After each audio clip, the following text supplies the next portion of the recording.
Assalamualaikum warahmatullahi wabarakatuh. Yang kami hormati, Bapak Agus Kamaludin MPD, selaku dosen pengampu mata kuliah PPKA, dan teman-teman yang dirahmati oleh Allah. Pada kesempatan ini, kami dari kelompok 7 akan memaparkan materi mengenai validitas dan reliabilitas. Anggota dari kelompok 7 yaitu saya sendiri, Isna Fahrusina Salsabila, dan ada Mbak Yuna Mamluatul Hikmah Hamami. Nah, untuk materinya, yang pertama ada validitas dan jenisnya. Kemudian yang kedua, ada reliabilitas dan jenisnya. Yang ketiga, cara perhitungan validitas dan reliabilitas. Kemudian yang keempat, uji validitas dan reliabilitas dengan anates. Dan yang terakhir atau yang kelima, uji validitas dan reliabilitas dengan SPSS. Oke, untuk yang pertama ada validitas dan jenisnya.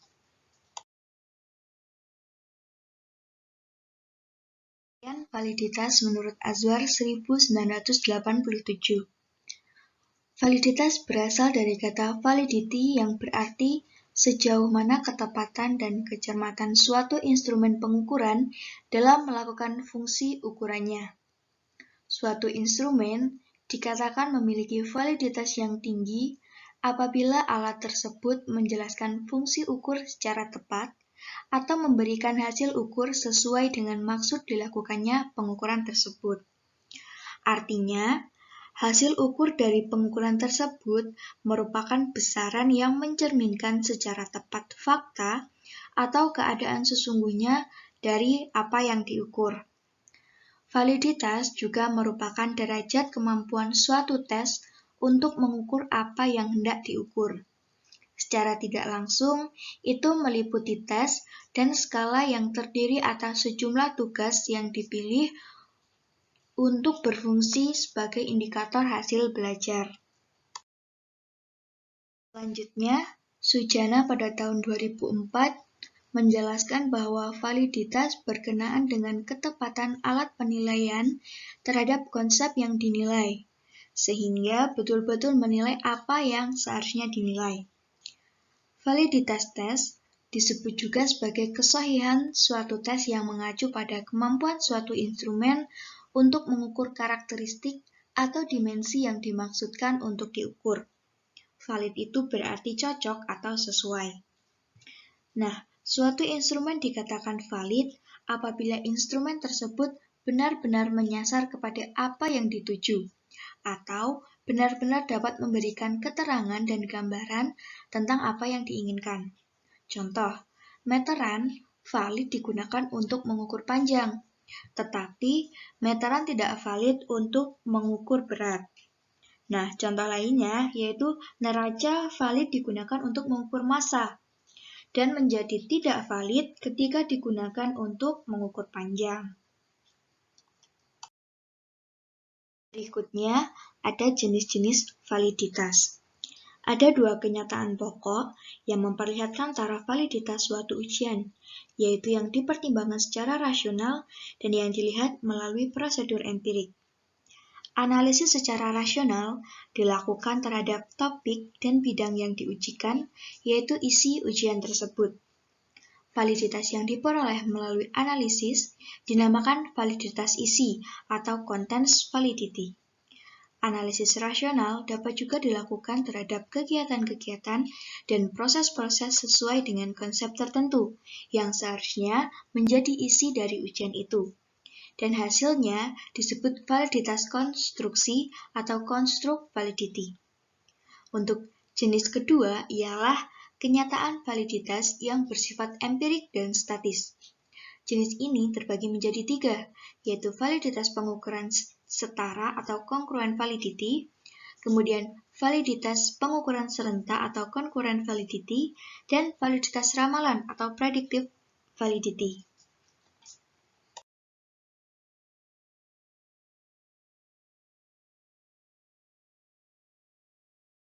Oke, kita akan bahas satu persatu mengenai jenis-jenis validitas tadi. Yang pertama, ada validitas isi atau contents validity. Validitas isi artinya ketepatan daripada suatu tes dilihat dari segi isi. Suatu tes hasil belajar dikatakan valid apabila materi tes tersebut betul-betul merupakan bahan-bahan yang representatif terhadap bahan-bahan pelajaran yang diberikan. Validitas isi dapat diusahakan pencapaiannya sejak penyusunan dengan cara merinci materi kurikulum atau materi buku pelajaran. Tujuannya untuk mengetahui dan melihat isi ujian, apakah sudah mencerminkan hal-hal yang telah diajarkan atau belum. Contoh, siswa kelas 1 SMA akan diberikan tes kimia. Maka, item-itemnya harus diambil dari mata pelajaran kimia kelas 1.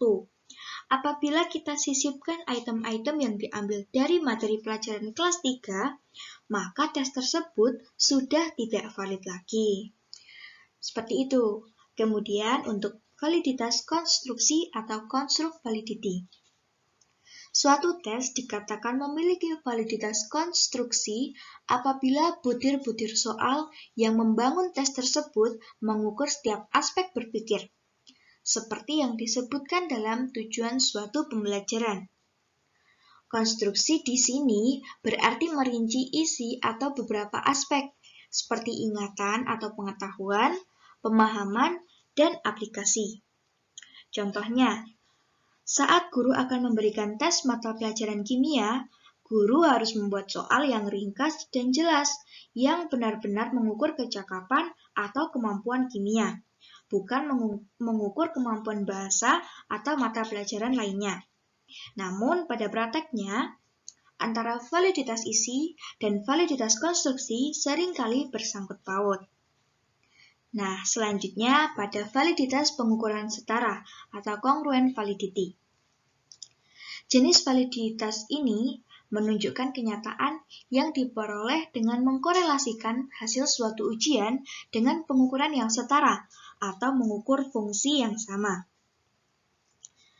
Nah, demikianlah mengkorelasikan hasil sebuah tes intelijensi yang baru dengan tes intelijensi yang sudah ada akan memberikan kenyataan validitas jenis ini. Selanjutnya, ada validitas pengukuran serentak atau congruent validity. Validitas ini lebih umum dikenal dengan validitas empiris. Sebuah tes dikatakan memiliki validitas empiris jika hasilnya sesuai dengan pengalaman. Pengalaman selalu mengenai hal yang telah lampau, sehingga data pengalaman tersebut sekarang sudah ada atau konkuren. Nah, contohnya, seorang guru ingin mengetahui apakah tes sumatif yang disusun sudah valid atau belum. Untuk itu, diperlukan sebuah kriterium masa lalu yang sekarang datanya dimiliki, misalnya nilai ulangan harian atau nilai ulangan sumatif yang lalu. Nah, untuk yang terakhir, yaitu validitas ramalan atau predictive validity. Memprediksi artinya meramalkan, dan meramal selalu mengenai hal yang akan datang, jadi sekarang belum terjadi. Nah, sebuah tes dikatakan memiliki validitas prediksi atau validitas ramalan apabila mempunyai kemampuan untuk meramalkan apa yang akan terjadi pada masa yang akan datang. Jenis validitas ini menunjukkan kenyataan jika ujian yang dimaksud dihubungkan dengan kriteria-kriteria tentang hasil karya atau kesuksesan di masa depan. Demikianlah, jika suatu tes bakat skolastik diberikan pada siswa-siswa SMU dikorelasikan dengan prestasi mereka di perguruan tinggi, maka kenyataan yang diperoleh itu akan menunjukkan validitas ramalan. Nah, selain itu misalnya tes masuk perguruan tinggi adalah sebuah tes yang diperkirakan mampu meramalkan keberhasilan peserta tes dalam mengikuti kuliah di masa yang akan datang. Calon yang tersaring berdasarkan hasil tes diharapkan mencerminkan tinggi rendahnya kemampuan mengetahui kuliah. Jika nilai tesnya tinggi, tentu menjamin keberhasilannya kelak. Sebaliknya, seorang calon dikatakan tidak lulus tes karena memiliki nilai tes yang rendah, diperkirakan akan tidak mampu mengikuti perkuliahan yang akan datang. Seperti itu untuk validitas ramalan. Oke, berikutnya untuk materi yang kedua yaitu reliabilitas dan jenisnya. Pengertian reliabilitas yang pertama. Reliabilitas berasal dari kata reliability, berarti sejauh mana hasil suatu pengukuran dapat dipercaya. Suatu hasil pengukuran dapat dipercaya apabila dalam beberapa kali pelaksanaan pengukuran terhadap kelompok subjek yang sama, diperoleh hasil pengukuran yang relatif sama, selama aspek yang diukur dalam diri subjek memang belum berubah. Pengertian kedua menurut Nur pada 1987, bahwa reliabilitas ukuran menyangkut seberapa jauh skor deviasi individu atau skor Z. Relatif konsisten apabila dilakukan pengulangan pengadministrasian dengan tes yang sama atau tes yang ekuivalen.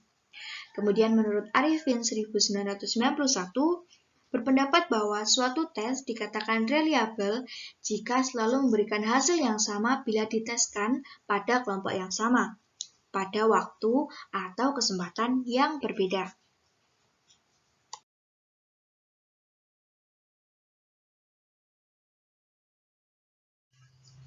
Berikutnya ada jenis-jenis reliabilitas. Menurut Walizer 1987, terdapat 3 jenis reliabilitas. Yang pertama, reliabilitas stabilitas, yaitu menyangkut usaha memperoleh nilai yang sama atau serupa untuk setiap orang atau setiap unit yang diukur setiap saat Anda mengukurnya. Reliabilitas ini menyangkut pengukuran indikator yang sama, definisi operasional, dan prosedur pengumpulan data setiap saat, dan mengukurnya pada waktu yang berbeda. Untuk dapat memperoleh reliabilitas stabilitas, setiap kali unit diukur, skornya haruslah sama atau hampir sama. Untuk jenis yang kedua yaitu reliabilitas terwakili. Reliabilitas ini mengacu pada keterandalan masing-masing grup, menguji apakah penyampaian indikator sama jawabannya saat diterapkan ke kelompok yang berbeda. Dan jenis yang ketiga yaitu reliabilitas seimbang atau equivalent reliability, yang menyangkut usaha memperoleh nilai relatif yang sama dengan jenis ukuran yang berbeda pada waktu yang sama.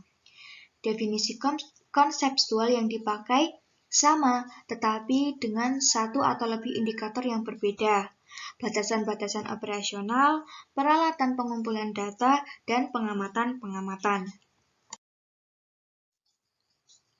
Untuk materi yang ketiga yaitu cara perhitungan validitas dan reliabilitas. Cara perhitungan atau pengukuran validitas bisa menggunakan alat ukur atau kuesioner, uji coba, tabulasi, dan uji statistik dengan korelasi atau produk momen. Sedangkan pengujian reliabilitas dengan uji internal konsistensi dilakukan dengan cara mencobakan instrumen sekali saja pada subjek penelitian. Pengujian ini dapat dilakukan dengan teknik belah dua atau split half dari Spearman-Brown, kemudian KR20, KR21, atau dengan teknik Alpha-Cronpach. Hasil pengukuran tersebut kemudian dianalisis dengan teknik tertentu tergantung jenis instrumennya. Oke, untuk perhitungan validitas kita lihat pada korelasi product moment. Rumus korelasi product moment yang digunakan dapat dilihat pada gambar di bawah ini, dengan keterangan sebagai berikut. Signifikasi koefisien korelasi dapat ditentukan dengan dua cara. Cara pertama dengan membandingkan koefisien korelasi dengan tabel R product moment, dan dikatakan signifikan jika nilai R hitung lebih besar saat dibandingkan dengan R tabel pada tabel L product moment. Cara kedua dengan uji nilai T hitung. Menurut Sugiono 2014, dirumuskan sebagai berikut. T sama dengan R akar N-2 per akar 1 min R kuadrat, dengan keterangan sebagai berikut. Nah, selanjutnya, untuk perhitungan reliabilitas, kita lihat pada 3 cara. Yang pertama, Spearman-Brown atau split half. Pengujian reliabilitas dengan uji internal konsistensi teknik Spielhoff dari Sperman-Brown dilakukan pada instrumen yang memiliki satu jawaban benar, misalnya pilihan ganda, mencocokkan, dan yang lainnya yang hanya memiliki satu jawaban benar. Uji reliabilitas menggunakan teknik ini dilakukan dengan cara mencobakan instrumen sekali saja pada subjek penelitian, kemudian hasil ujian dibagi menjadi dua. Untuk rumus Sperman-Brown atau Spielhoff yaitu sebagai berikut. RI sama dengan 2RB per 1 ditambah RB. RI adalah reliabilitas internal seluruh instrumen dan RB adalah korelasi produk momen antara belahan ganjil dengan belahan genap. Suatu instrumen dikatakan reliable pada nilai koefisien reliabilitas Sperman-Brown lebih dari 0,70.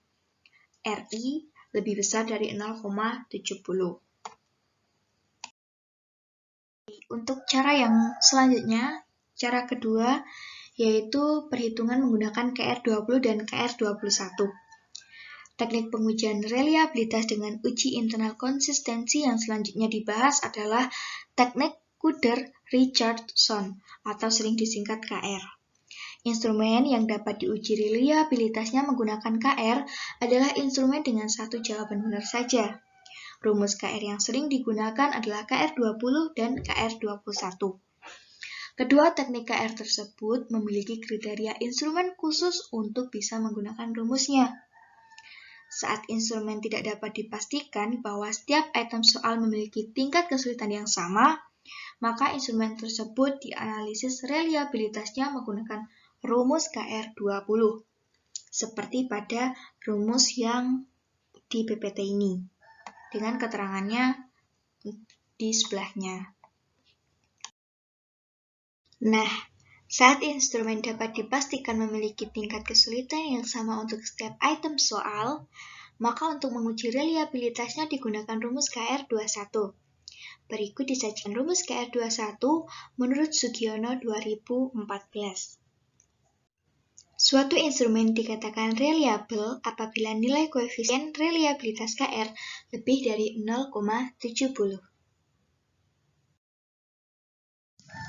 Dan untuk cara yang ketiga yaitu alpha-Cronpich. Menurut Adamson dan Prion 2013, pengujian reliabilitas menggunakan uji alpha-Cronpich untuk instrumen yang memiliki jawaban benar lebih dari satu. Misalnya instrumen berbentuk esai, angket, atau kuesioner.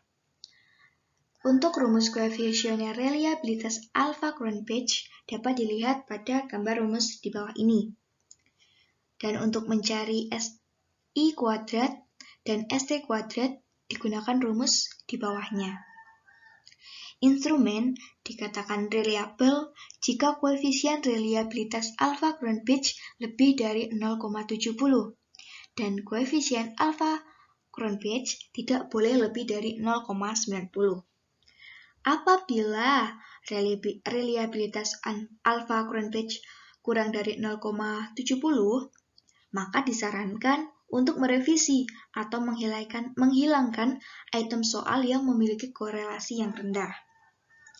Sedangkan jika koefisien reliabilitas alpha-Cronpich lebih dari 90, maka disarankan untuk mengurangi jumlah soal dengan kriteria soal yang sama, meskipun dalam bentuk kalimat yang berbeda.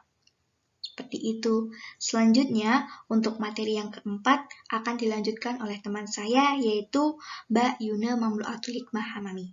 Baik, untuk materi yang selanjutnya yaitu uji validitas dan reliabilitas dengan anates. Validitas dengan anates. Tahap pertama dalam perhitungan uji instrumen dengan menggunakan software Anates versi 4.0 adalah menghitung validitas tes SCAR via B. Anderson dalam Ari Kunto 2002 halaman 65. A test is valid if it measures what it purposes to measure. Dengan kata lain, validitas dapat diartikan sebagai ukuran yang menunjukkan tingkat kesahihan suatu instrumen. Sebuah tes dikatakan valid apabila tes tersebut mengukur apa yang hendak diukur. Pengertian lain menyebutkan bahwa validitas berkenaan dengan ketepatan alat penilaian terhadap konsep yang dinilai sehingga betul-betul menilai apa yang seharusnya dinilai. Dalam perhitungan dengan menggunakan software Anates versi 4.0, setelah R hitung diketahui kemudian dibandingkan dengan nilai R tabel dengan taraf nyata sama dengan 0,05 pada tingkat kepercayaan 95% dengan DF sama dengan N-2. Kriteria yang pertama yaitu jika R hitung lebih besar dari R tabel maka item tersebut dinyatakan signifikan. Kemudian yang kedua, jika R hitung lebih kecil dari R tabel maka item tersebut dinyatakan tidak signifikan. Langkah kedua dalam perhitungan uji instrumen menggunakan software Anates versi 4.0 adalah menghitung nilai reliabilitas tes. Mengemukakan bahwa reliabilitas tes berhubungan dengan masalah kepercayaan. Selain itu, Sujana 2009 halaman 16 menyebutkan bahwa reliabilitas alat penilaian adalah ketepatan atau keajegan alat tersebut dalam menilai apa yang dinilainya. Suatu tes dapat dikatakan mempunyai taraf kepercayaan yang tinggi jika tes tersebut dapat memberikan hasil yang tetap. Kriteria pengujian dengan menggunakan software Anates versi 4.0 adalah yang pertama, jika R hitung lebih besar dari R tabel maka data dinyatakan reliabel. Yang kedua, jika R hitung lebih kecil dari R tabel maka data dinyatakan tidak reliabel. Langkah yang terakhir dalam perhitungan uji instrumen menggunakan software Anates versi 4.0 adalah menghitung daya pembeda. Dalam Sujana 2009 halaman 144 menyebutkan bahwa analisis daya pembeda mengkaji butir-butir soal dengan tujuan untuk mengetahui kesanggupan soal dalam membedakan siswa yang tergolong mampu atau tinggi prestasinya dengan siswa yang tergolong kurang atau lemah prestasinya. Dari perhitungan Anates diperoleh daftar siswa yang termasuk kelompok atas dan kelompok asor. Tes dikatakan tidak memiliki daya pembeda apabila tes tersebut jika diberikan kepada siswa berprestasi tinggi dan hasilnya rendah, tetapi apabila diberikan kepada siswa berprestasi rendah dan hasilnya lebih tinggi, atau apabila diberikan kepada kedua kategori siswa tersebut hasilnya sama saja. Dengan kata lain, tes yang tidak memiliki daya pembeda tidak akan menghasilkan gambaran hasil yang sesuai dengan kemampuan siswa yang sebenarnya.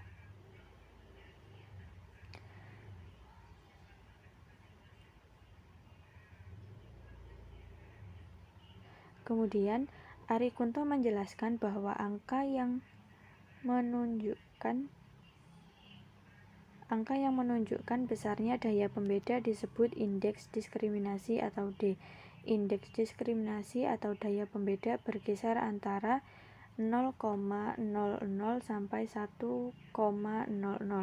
Butir-butir soal yang baik adalah butir soal yang mempunyai indeks diskriminasi 0,4 sampai 0,7.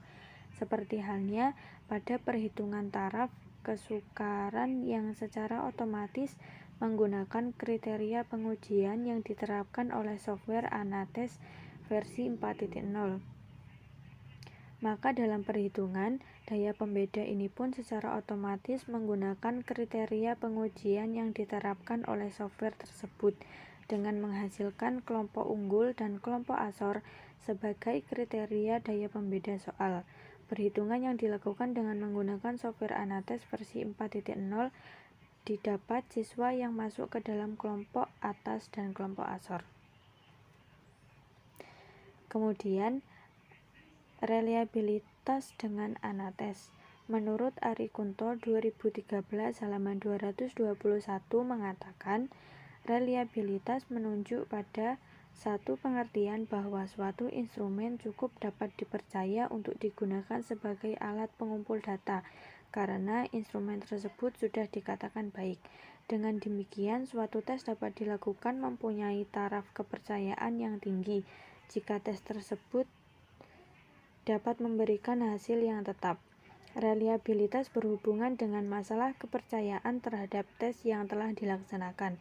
Berdasarkan hasil penelitian uji reliabilitas, maka dapat dikatakan bahwa instrumen penilaian memiliki interpretasi reliabilitas tinggi.